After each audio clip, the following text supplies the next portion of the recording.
अस्सलाम वालेकुम नाज़रीन, आज का सच के साथ मैं हूं नदीम हुसैन। अमेरिका के इंतखाबात में जो बाइडन और डोनाल्ड ट्रंप के माबैन कांटे का मुकाबला जो है वो जारी है और ज़ाहिर है नताइज का अमल जो है वो वक्त के साथ साथ चलता रहा है और अभी तक उन रियासतों के नताइज सामने आए जो या रिपब्लिकन्स की हैं या डेमोक्रेट्स की हैं। और अगर अब तक के नताइज को देखा जाए जो कि CNN के ऊपर हैं, तो जो बाइडन ने 224 इलेक्टोरल वोट्स लिए हैं और डोनाल्ड ट्रंप ने 213 इलेक्टोरल वोट्स लिए हैं। जो बाइडन और डोनाल्ड ट्रंप दोनों जो हैं रात के आखिरी पहर टेलीविज़न की स्क्रीन्स पर नमूदार हुए। जो बाइडन का बयान तो खासा मुतवाज़न था, उन्होंने कहा कि आपके तहम्मुल का शुक्रिया, हम खुश हैं और हम जीत की तरफ जा रहे हैं और आप इंतज़ार करें, हम जीतेंगे। लेकिन डोनाल्ड ट्रंप जो हैं वो एज़ यूजुअल जो उनका एक तर्ज़ अमल होता है उसके मुताबिक उन्होंने कहा ये जो गिनती में तातुल आ गया ये अमेरिका कौम के साथ फ्रॉड है, मैं सुप्रीम कोर्ट जाऊंगा, ये हम इलेक्शन जीत चुके हैं। और उन्होंने अपनी जीत का भी ऐलान कर दिया कि हम इलेक्शन जीत चुके हैं, जिसको अमेरिकन मीडिया के ऊपर जो है एक शॉकिंग स्टेटमेंट जो है वो कहा गया। और उन्होंने कहा कि ये वक्त नहीं था कि डोनाल्ड ट्रंप जो हैं वो इस चीज़ का इजहार करते जिसका किसी को भी नहीं इल्म। अब मामला जो है कहाँ खड़ा है? मामला खड़ा है पेंसिल्वेनिया पे, जॉर्जिया पे, मिशिगन में, विस्कॉन्सिन पे और नॉर्थ कैरोलिना पे। ये वो रियासतें हैं जहाँ पर डोनाल्ड ट्रंप को बरतरी हासिल है और जो बाइडन जो है वो बड़ा क्लोजली फॉलो कर रहे हैं। विस्कॉन्सिन में आखिरी लम्हात के ऊपर ये कहा गया कि जो बाइडन जो है उनको डोनाल्ड ट्रंप पे बरतरी हासिल हो गई है। ये सूरत हाल जो है एक तरफ ये है, दूसरी तरफ वाशिंगटन और सियाटल में मुजाहरे हुए हैं। इस बात की तवक्को की जा रही थी कि ये इंतखाबी मरहला जो है ये इतना आसान नहीं होगा और इसके नतीजे में एक एहतजाजी रद्द-ए-अमल जो है वह पैदा हो सकता है और वो जो है वो एक इंतशार की सूरत हाल जो है उसको भी जन्म दे सकता है। अमेरिका के ये इंतखाबात जो हैं ये काफ़ी ज़लज़ला खेज़ साबित हुए हैं अब तक जो सूरत हाल रही है। और आगे क्या इसके मामलात जो हैं वो होते हैं, कितना टाइम लगेगा, क्योंकि एक तातुल ज़रूर आया 4 से 6 घंटे का कि जिसके दौरान गिनती जो है ऐसे लगा कि रुक गई है और मामलात जो हैं वो आगे नहीं बढ़ रहे हैं। तो ये वो सूरत हाल है जिस पर करेंगे बात। आपका अपने मेहमानों से तारुफ़ करवाते हैं। हमारे साथ मौजूद हैं पाकिस्तान की सफारतकारी का बड़ा नाम जनाब शमशाद अहमद खान साहब, पाकिस्तान के साबिक़ सेक्रेटरी ख़ारजा रहे। हमारे साथ मौजूद हैं air marshal retire Riazuddin Sheikh sahab, बैनुल-अक़वामी अमूर पर गहरी नज़र रखते हैं। और हमारे साथ मौजूद हैं डॉक्टर फ़ारूक सलीम साहब, मुमताज़ तज़िया निगार हैं और इनसे ज़रा पूछेंगे कि क्या हालात व वाक़यात होंगे ये जो एक तातुल बरपा है अमरीकी मईशत और फिर उसके आगे असरात उसके ऊपर। शमशाद साहब, सबसे पहले तो ये फरमाइएगा कि ये डोनाल्ड ट्रंप ने जो आए और उन्होंने जीत का ऐलान भी कर दिया, फिर ये भी कहा कि ये जो तातुल है ये अमरीकी कौम के साथ फ्रॉड है, मैं सुप्रीम कोर्ट जाऊंगा, और ये सारा सिलसिला जो है हम इलेक्शन जीत चुके हैं और ये एक ग्रोह है और कुछ लोग हैं जो इसको ख़राब करने की कोशिश कर रहे हैं। आप कैसे देखते हैं, क्या ये मामले को ख़राबी की तरफ ले जाएंगे ये इंतखाबात? देखिए, खराबी तो नहीं मैं कहूँगा, लेकिन जिस किस्म की शख्सियात इन्वॉल्व हैं वहाँ पर इस इलेक्शन में, तो बदमज़गी ज़रूर कहा जा सकता है कि बदमज़गी पड़ सकती है। लेकिन क्योंकि उनका सिस्टम इतना मजबूत है और इतना एस्टैब्लिश्ड है कि उस सिस्टम को कोई नहीं हरा सकता। ये जितनी मर्जी अफराद जो हैं जितना मर्जी शोर डाल लें या किसी, और ज़्यादा से ज़्यादा ये हो सकता है कि मुकदमेबाजी हो सकती है, अदालतों को इन्वॉल्व किया जा सकता है, लेकिन उनका अदालती निज़ाम भी बहुत साफ सुथरा है और वो कहीं ना कहीं लॉजिकल कंक्लूजन पे जल्दी पहुंच जाता है। तो असल बात ये नहीं कि ये जो झगड़ा जो सीन नजर आ रहा है, एट बेस्ट आप कह सकते हैं कि ये शायद पाकिस्तानी कल्चर वहां पहुंच गया है। अटलांटिक का जो फासला है हमने तय कर लिया और हमने अपनी जो रिवायत है इंतखाबात की वो वहां पहुंचा दी है। न सिर्फ ये कि इंतखाबात को हमेशा रिग्ड कहना, दावा करना कि इंतखाबात में जब तक मैं खुद न जीतूं तो हर वो इंतखाब जिसमें मुझे विक्ट्री नहीं मिलती वो रिग्ड इलेक्शन होता है। तो ये रवायत वहां पहुंच गई है। और बाकी रहा ये कि पोस्ट इलेक्शन जो किस्सा है वो भी किसी हद तक, क्योंकि हमारे यहाँ भी जो पिटीशंस हैं वो 5-5, 10 साल चलती रहती हैं, ना फैसला होता है, लेकिन कम से कम अमेरिका में ऐसी बात नहीं होगी। वहाँ नहीं, इसमें मैं ज़रा आगे बढ़ने से पहले शमशाद साहब ये फरमाइएगा कि आप क्या देख रहे हैं जो इलेक्शन नताइज हैं, तातुल में जाएंगे, इसमें ताख़ीर हो सकती है, या ये कि नहीं मैटर ऑफ टाइम? अरे ये मैटर ऑफ टाइम होगा। एक तो ये है कि वहाँ पे सिस्टम इस किस्म का है कि ज़्यादा देर सदारती जो मसनद सदारत को खाली नहीं रखा जा सकता, और वैसे भी वो मुल्क की प्रेस्टीज सुपर पावर के तौर पर दुनिया में बड़ी ताकत है। अगर ये तमाशा ज़्यादा देर अफोर्ड नहीं किया जा सकता, अगरचे ट्रम्प के होते हुए आप हर चीज़ जो है उसकी एक्सपेक्ट करें कर सकती हैं। बाकी जो स्कीम चल रहा है उसमें मैं देखें वही है कि कोई बंदा प्रिडिक्ट नहीं कर सकता, और जो इलेक्ट्रल वोट होता है वो बहुत अनप्रिडिक्टेबल होता है, और इस किस्म की कांटे की लड़ाई में तो बिल्कुल बहुत ही क्लोज है। लेकिन अब तक जो नताज आ रहे हैं उनके मुताबिक तो ये है कि जो बाइडन जीत जाएगा। अगरचे मैं जो बाइडन को कोई हैवी वेट नहीं समझता, वो एक बहुत लो वेट, लाइट वेट किस्म का आदमी है, और अमेरिका की किस्मत है कि आज दो पिग्मीज इलेक्शन लड़ रहे हैं, वरना पिछली सदी आप शुरू कर लीजिए रूजवेल्ट से लेकर, और फिर ट्रूमैन और विल्सन, वुडरो विल्सन और ट्रूमैन, फिर आइजनहावर, कैनेडी, निक्सन और रेगन, और फिर ये आपका क्लिंटन। इस किस्म के जब प्रेसिडेंट आए तो बदकिस्मती ये है उन लोगों की, इस अमरीकियों की, कि वहाँ आज उनको वोट डालना पड़ रहा है दो बंदों के लिए नहीं, वो एक बंदे के लिए वोट डाल रहे हैं, और वो है ट्रंप की हमायत में और ट्रंप के खिलाफ। ठीक है, मैं आता हूँ, इसको ज़रा ओपन कर लें शमशाद साहब, मैं आता हूँ इसमें।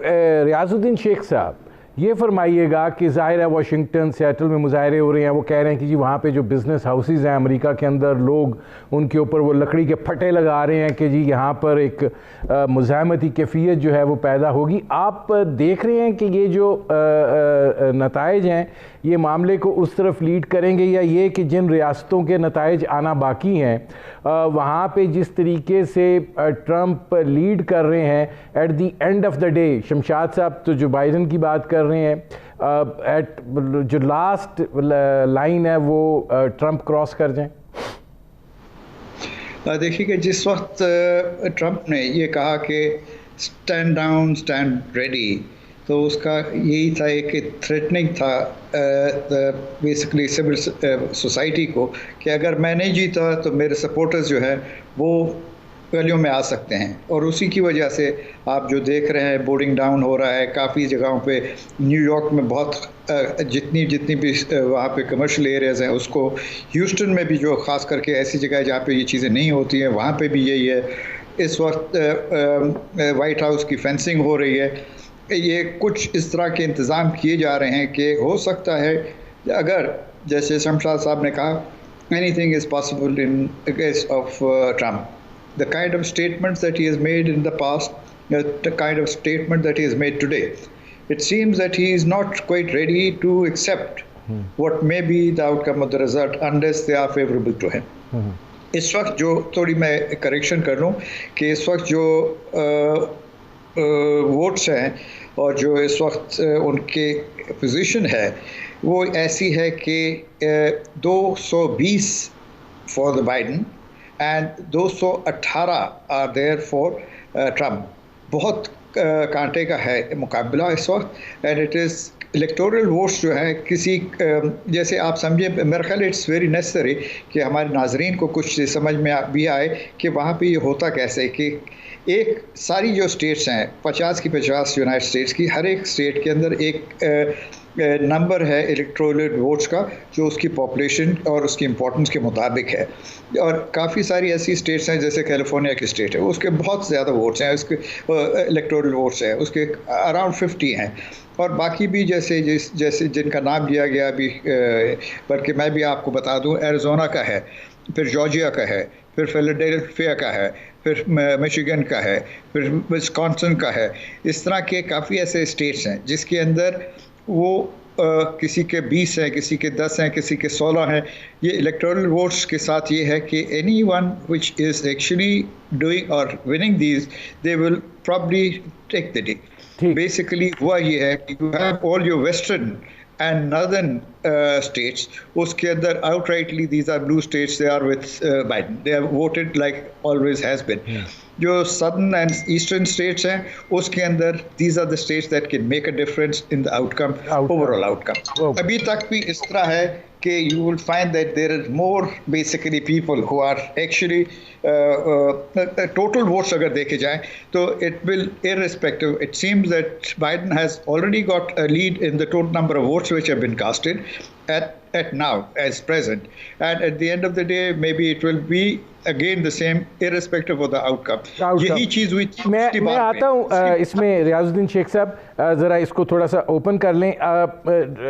डॉक्टर फ़ारूक सलीम साहब, इससे पहले कि हम आगे बढ़ें, ज़रा आप चूँकि एदाद शुमार का बहुत शौक़ रखते हैं और उस पर आप बड़ा आपका ज़ोर होता है और उस पर आप काम करते हैं, ये फरमाएं कि आप कैसे देख रहे हैं जो ये अब रियासतें 7 बच गई हैं, इन 7 रियासतों में अब तक की जो सूरत हाल है वो ट्रंप को उस पे एज है और जो बाइडन जो है वो उसको साथ मतलब कुर्ब जवार में ही चल रहे हैं कि जॉर्जिया में अगर 50.6% की ट्रंप को फोकियत हासिल है तो 48.1 के साथ जो बाइडन जो है वो फॉलो कर रहे हैं।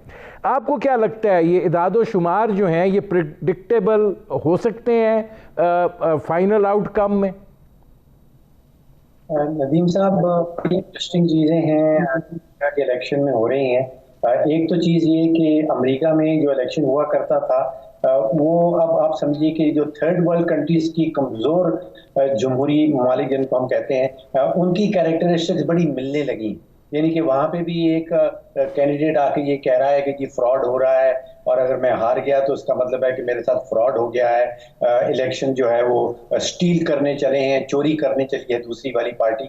इस किस्म की बातें नॉर्मली अमेरिका के अंदर नहीं सुनी जाती थी। ये हमारे यहाँ और बाकी जो थर्ड वर्ल्ड की जमहूरी ममालिक हैं उनमें ऐसी बातें की जाती थी। एक चीज़ देखने की जो मैं देख रहा था कि 2016 के मुकाबले में इस वक्त ट्रंप को 2016 से भी ज़्यादा वोट मिल चुके हैं ऑलरेडी, जिसका मतलब ये है कि अमेरिका रियली बड़ा ही डिवाइडेड मुल्क बन गया है, बड़ी पोलराइजेशन है, या आप किसी के साथ हैं या किसी के मुखालिफ हैं। तो वो पोलराइजेशन जो है वो इतनी ज़्यादा अमेरिका में पहले हुआ नहीं करती थी। अब रह गया है मेरा ख्याल है ये खेल पोस्टल बैलेट्स का। पिछले इलेक्शन में सिर्फ 25% वोटर्स ने जो वोट है वो बैलेट के थ्रू डाला था। इस दफा तकरीबन कोई 6.5 करोड़ वोट बैलेट के थ्रू आया है और उसी की वजह से शायद देरी हो रही है, उसकी गिनती हो रही है। जितने सर्वेज मैंने देखे हैं वो ये बताते हैं कि रिपब्लिकन्स जनरली इन पर्सन जाते हैं, वो खुद जाते हैं वोट डालने के लिए, और डेमोक्रेट्स जो हैं वो ज्यादा नंबर्स में बैलेट के थ्रू वोट डालते हैं। तो ये अगर सर्वे सही साबित होता है तो इसका मतलब ये है कि फिर बाइडन के हक में बहुत सारे वोट्स अभी निकलेंगे जो भी गिने नहीं गए बैलेट के हवाले से। बट इसी के साथ साथ नदीम साहब एक बड़ी अजीब चीज हुई है कि प्री पोल्स जो इलेक्शंस होने से पहले जितने भी पोल्स आए थे वो ये बता रहे थे कि शायद ट्रंप जो है वो बिल्कुल इतना मकबूल नहीं रहा, और वो तकरीबन सारे के सारे जो है वो बाइडन के हक में टिल्ट कर रहे थे कि बाइडन तो जीते ही जीते।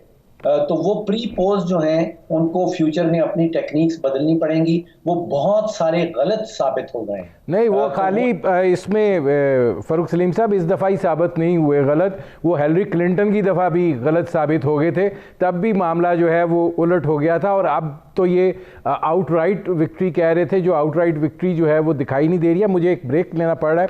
नाज़रीन, हमारी गुफ्तगू जारी है, एक मुख्तसर से कमर्शियल ब्रेक का वक्त हुआ है, मिलते हैं इस वक्फे के बाद।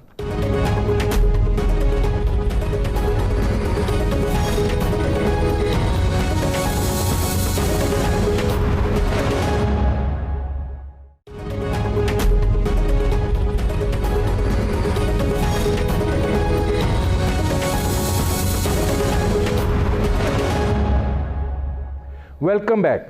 शमशाद अहमद खान साहब, ज़रा ठीक है, आप एक चीज़ जिसकी तरफ फ़ारूक सलीम साहब ने इशारा किया, ज़रा इस पर भी बात करके फिर आगे अपने ऊपर भी हालात का भी जायज़ा लेंगे कि बैलेट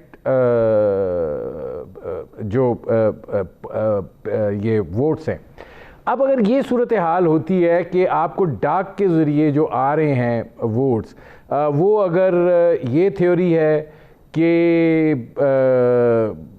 बाइडन साहब जो है उनको इसकी एज मिलेगी, तो फिर आप क्या देख रहे हैं कि ये ट्रंप साहब जो हैं, ये तो फिर एक वहाँ पे आपको दिखाई देता है कि हम एक अच्छा तमाशा देखेंगे? देखिए, अभी तक तो ट्रंप जितना मर्जी इस पर एतराज कर ले, तो बैलेट जो है पोस्टल बैलेट, वो एक आईनी तरीका है वोट डालने का। जब तक ये खत्म नहीं होता तो उस वोट को काउंट करना होगा।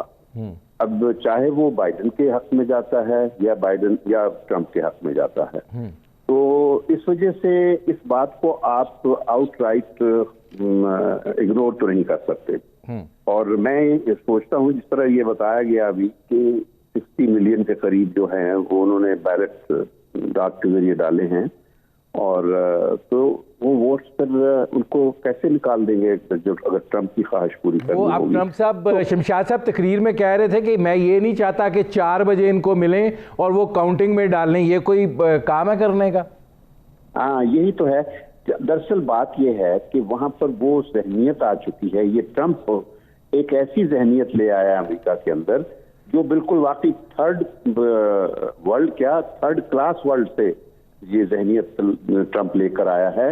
इसमें गुंडापन भी शामिल है, काउबॉयज वाला कल्चर भी शामिल है, कैसीनो कल्चर भी शामिल है। बदकिस्मती ये अमेरिकनों की है कि वही लेकर आए थे, और वहां बदकिस्मती ये है कि जो रेडनेक तबका है, जो राइटिस्ट हैं, अल्ट्रा राइटिस्ट लोग, वो समझते हैं कि बड़े अरसे के बाद उनको उनकी अपनी मर्जी का सदर मिल गया है। वरना अमेरिका की तो ग्रेटनेस जो आई थी, वो एक मल्टी कल्चरल डायमेंशन जो मिली थी उनको, दुनिया भर से जिस किस्म की सकाफतें वहाँ रिप्रेजेंटेड हुई थी, उनकी वजह से वो एक जमहूरियत का असली रुख आया था।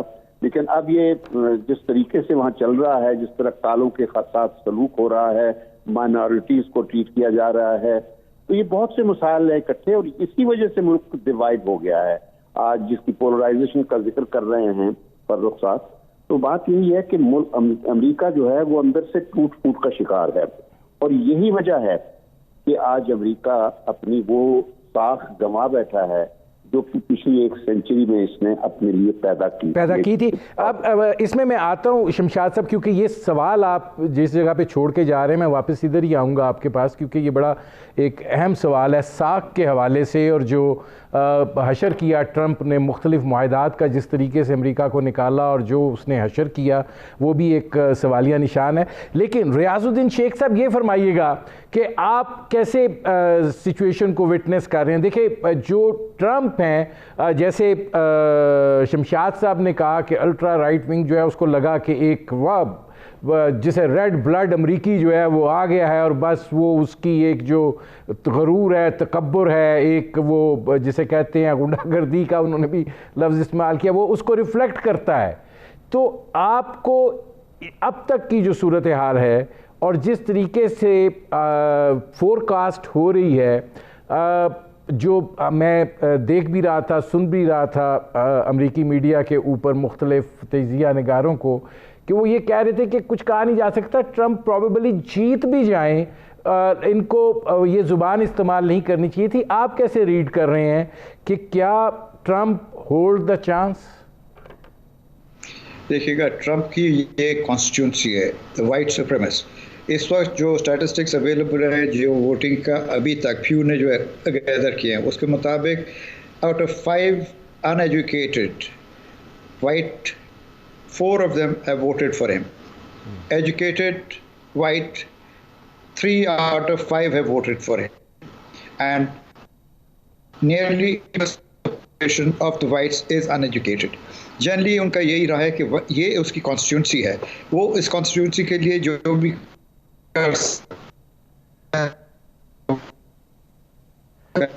और उनको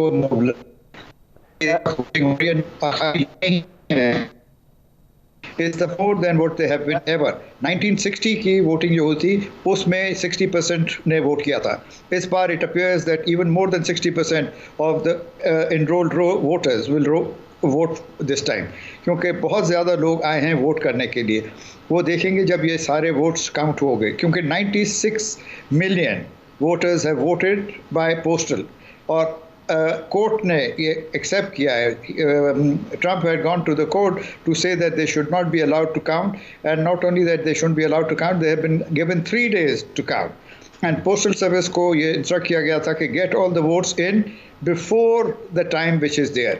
अब दोनों के पास ये होगा कि they can actually say that we had maximum votes there, but they were not delivered.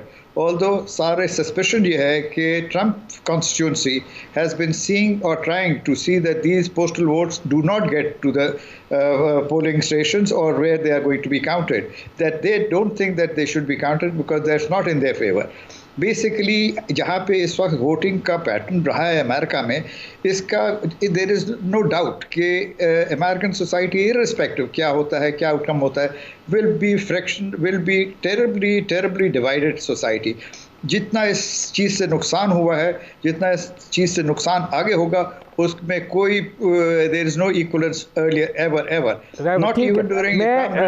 जी रियाजुद्दीन शेख साहब, मैं आता हूँ इसमें. फ़ारूक सलीम साहब मेरे पास ब्रेक पर हमने जाना है, लेकिन उससे पहले मैं ये ज़रूर, क्योंकि मैंने फिर पाकिस्तान की सूरत हाल पे आ जाना है, ये फरमा दीजिए कि ये जो इतनी बड़ी तादाद में अमेरिकन्स निकले हैं, ज़ाहिर है जो बाइडन की अपील अपनी जगह पर थी, ट्रंप की अपील अपनी जगह भी थी, क्या ये रिफ्लेक्ट कर रहा है कि हम अब एक इन इंतखाबात के नतीजे में एक बड़ा वाज़िया मुनक़सिम अमेरिका देखेंगे और उसके नतीजे में एक ऐसी सूरत हाल भी देख सकते हैं जो ख़ुद अमेरिका के लिए ठीक ना हो और वहाँ से भी धांधली की, फ्रॉड की, इस तरह की आवाज़ें जो हैं और फिर मुजाहरे और एहतजाज देखें? नदीम साहब, फॉर द रिकॉर्ड 2016 जिस दिन से ट्रंप जीता है, हम लोग जो अमेरिका से बाहर बैठे हैं वो यही बात कर रहे हैं कि ट्रंप जो है वो अमेरिका के लिए बड़ा नुकसानदेह है. बहुत सारे आलमी इदारों से अमेरिका को उसने निकाल लिया है. ये अल्ट्रा राइट विंग के अल्फाज हम लोग इस्तेमाल कर रहे हैं. पिछले 4 साल गुजर गए. ये इलेक्शन जो है ये इस चीज़ को साबित करता है कि इवन 2016 में जितने अमेरिकन जो ट्रंप के साथ थे, आज उससे ज़्यादा अमेरिकन वोटर जो हैं वो ट्रंप के साथ हैं और उन्होंने ट्रंप को वोट डाला है पहले की निस्बत ज़्यादा. तो एक चीज़ जो हम यहाँ मिस कर रहे हैं वो है मार्केट्स का सेंटिमेंट, और वो ये है कि अमेरिकन जो वोटर है वो कहा जाता है कि वो ये देख के वोट डालता है कि इस वक्त उसकी जेब में किसने ज्यादा पैसे डाले हैं. तो अमेरिका के अंदर एक बहुत बड़ी क्लास ऐसी है जो ये सोचती है कि अमेरिकन इकोनॉमी के लिए, अमेरिकन शहरियों के लिए ट्रंप ने अच्छे काम किए हैं, मार्केट्स को सपोर्ट दी है. जो स्टॉक मार्केट कर लें वो इसको सपोर्ट कर रहे हैं. बहुत सारे बैंकर्स ये कहते हैं कि बैंकिंग इंडस्ट्री के लिए जो है वो ट्रंप ज़्यादा बेहतर है बाइडन के मुकाबले में. बहुत सारे बिजनेसेस ये सोच रहे हैं कि जो ट्रंप की पॉलिसीज हैं वो ज़्यादा बेहतर हैं. तो एक तो हम लोग हैं जो अमेरिका से बाहर बैठे हैं, हम उसको डिफरेंट एंगल से देख रहे हैं. हम कह रहे हैं कि शायद वो अमेरिका के लिए बड़ा नुकसानदेह है, वो टूट फूट करता है, वो तोड़ फोड़ करता है. लेकिन एक बहुत बड़ी कम्युनिटी अमेरिका के अंदर ऐसी है जो ये समझती है कि ये इकोनॉमी के लिए बहुत अच्छा है. और वो जनरली कहते हैं कि American vote with their purse, यानी कि अगेन वो उनकी आमदन कितनी हो रही है, मईशत का क्या हाल है, उनको बेरोजगारी का क्या हाल है, रोजगार कितना मिल रहा है. तो उस हवाले से भी सोचना जरूरी है कि आपने और मैंने जो हम अमेरिका से बाहर बैठे हैं और जो ये सोच रहे हैं कि ट्रंप ने बड़ा खराब काम कर दिया अमेरिका के लिए, आप और मैं तो वोटर नहीं है. वोटर जो तो वो है जो अमेरिका में बैठा हुआ है. जी फारूक सलीम साहब, मुझे एक ब्रेक लेना पड़ा है. नाज़रीन, हमारी गुफ्तगू जारी है. मुख्तसर से कमर्शियल ब्रेक का वक्त हुआ है. मिलते हैं इस वक्फे के बाद.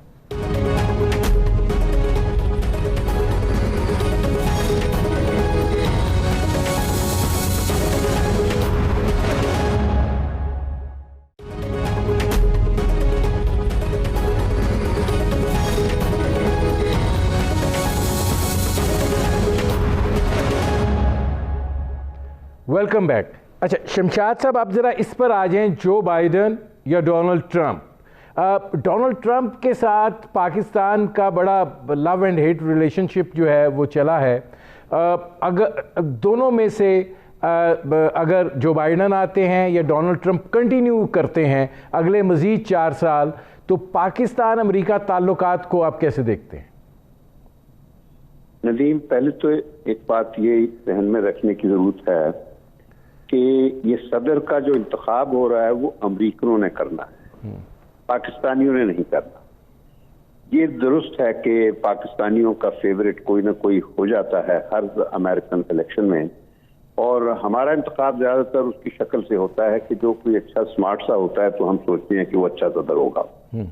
और हमने देखा कि ओबामा के वक्त सारा पाकिस्तान ओबामा के हक में था। बड़ा एक रोमांटिसिज्म आ गया था।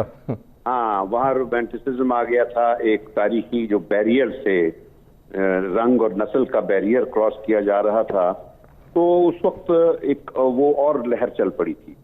लेकिन उस लहर के अलावा वोट उस वक्त के रिपब्लिकन के 8 सालों के खिलाफ भी था, और आज अभी 8 नहीं साल हुए, सिर्फ 4 साल का झटका अमेरिकनों को लगा है, और ये झटका जरा काफी शिद्दत वाला झटका था, जिसकी वजह से अमेरिका के अंदर बहुत रिएक्शन है।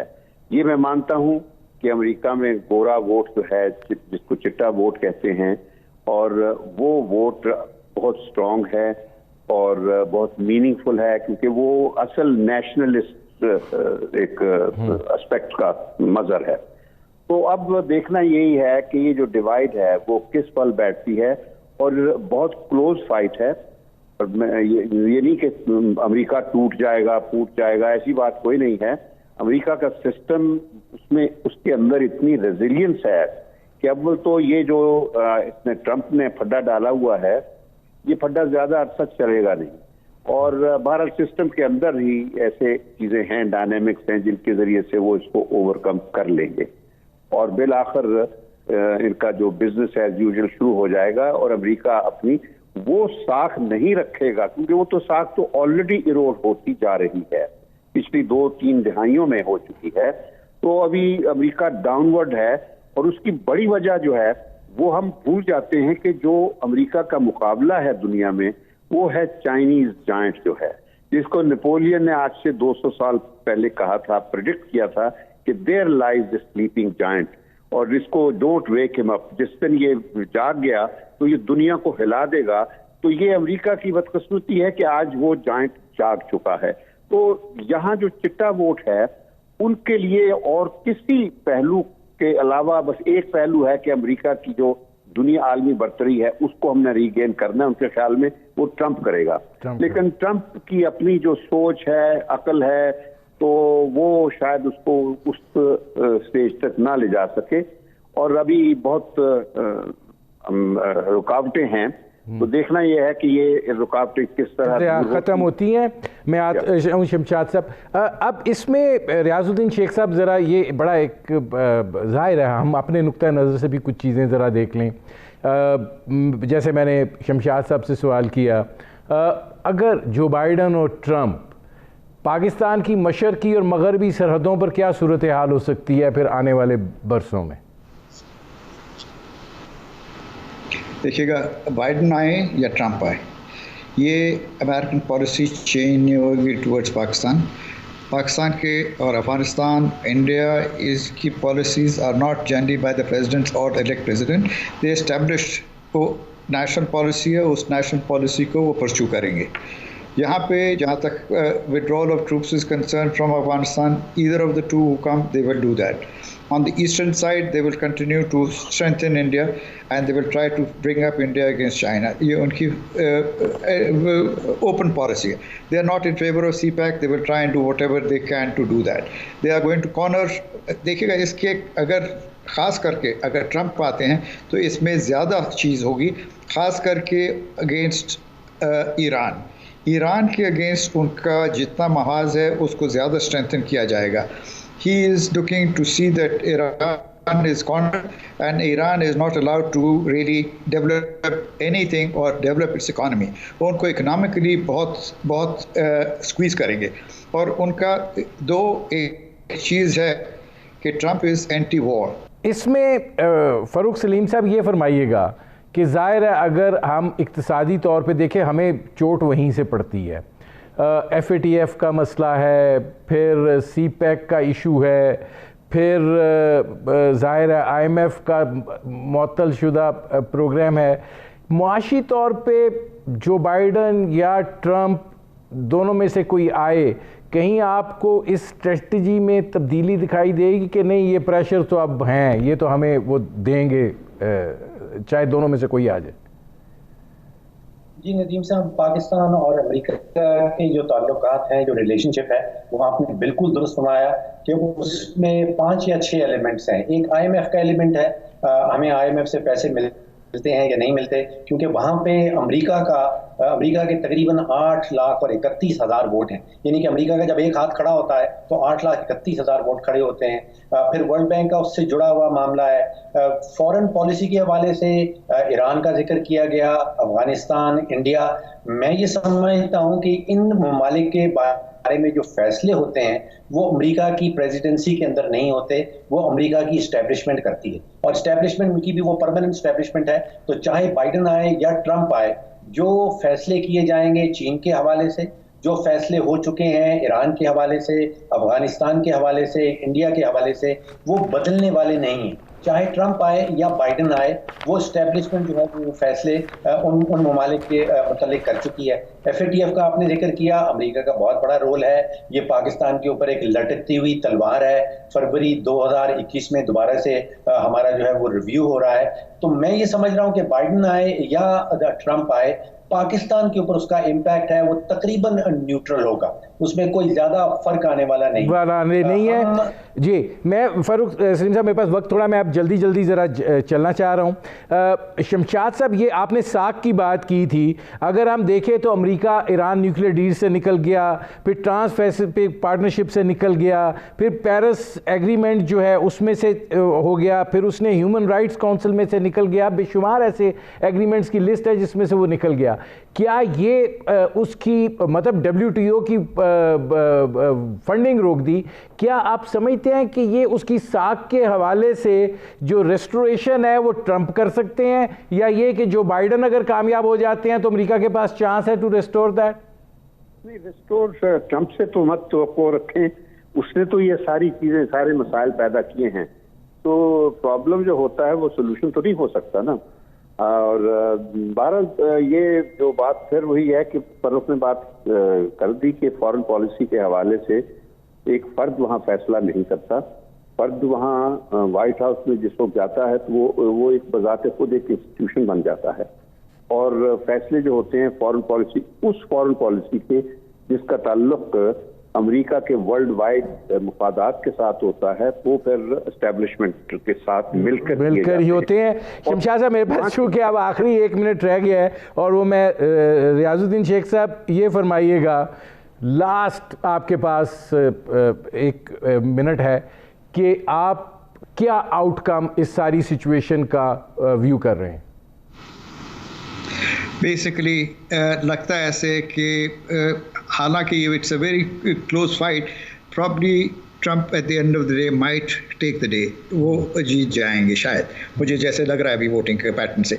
मगर उसके बावजूद हमारे लिए, पाकिस्तान के लिए इसके अंदर क्या चीज़ है और इस खत्ते के लिए क्या चीज़ है, ये इनका ट्रंप का सारा एम्फेसिस ये होगा कि जितने भी उनके अमेरिका के एडवांटेज में चीज़ है वो करेंगे। जैसे WHO, वर्ल्ड हेल्थ ऑर्गेनाइजेशन, वो उनका हेड है, he would like to have the one that he would like to have. आपने WTO की बात की है, FATF की बात की है, IMF की बात की है, ये सारे ऑर्गेनाइजेशंस को he would see that it is tilted towards American interest. And not only that, उन्होंने ये एजुकेशन पॉलिसी है कि we will see who votes for us in the United Nations, and that is how we are going to give them aid, though it is not entirely going to be how it is going to be, because establishment usko ye karne nahi degi, because establishment interest will be that whatever the long term interest, like in this area, the interest of the Americans will be in the Central Asia. Central Asia is the pivotal place of interest for them. It is as important as you think Afghanistan was at one time. It is Afghanistan was a passage. Basically, they would like to have control of Central Asia and its resources if they can, and they can only do it through Afghanistan. Afghanistan और वहाँ का piece ज़रूरी है। मेरे programme का वक्त ख़त्म हो रहा है। बहुत शुक्रिया शमशाद अहमद खान साहब, बहुत शुक्रिया air marshal retired Riazuddin Sheikh sahab, बहुत शुक्रिया डॉक्टर फ़ारूक सलीम साहब। नाज़रीन, आपने हमारे पैनल के शुरका की गुफ्तगू सुनी। अब तक के लिए इतना ही, इजाज़त दीजिए। अल्लाह हाफ़िज़।